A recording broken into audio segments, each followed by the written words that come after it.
السلام عليكم. لا تنسوا الاعجاب بالفيديو والاشتراك في القناة تشجيعا لنا لنستمر بنشر المزيد ان شاء الله. حلم النهائي يتأجل. الأهلي يخسر أمام ريال مدريد برباعية. فقد الأهلي حظوظه في تحقيق حلم التأهل إلى نهائي كأس العالم للأندية بعد الخسارة أمام ريال مدريد بطل دوري أبطال أوروبا بأربعة أهداف مقابل هدف واحد. وخسر الأهلي برباعية بعد تراجع الفريق بصورة ملحوظة في الدقائق العشر الأخيرة.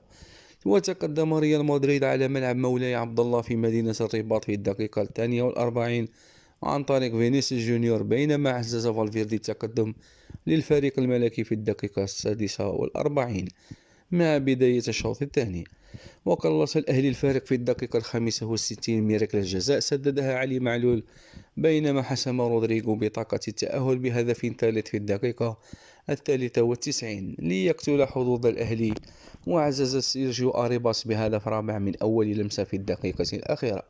ويلعب الأهلي أمام فريق فلامينغو البرازيلي في 5:30 من مساء السبت المقبل على تحديد المركزين الثالث والرابع في مدينة طنجة.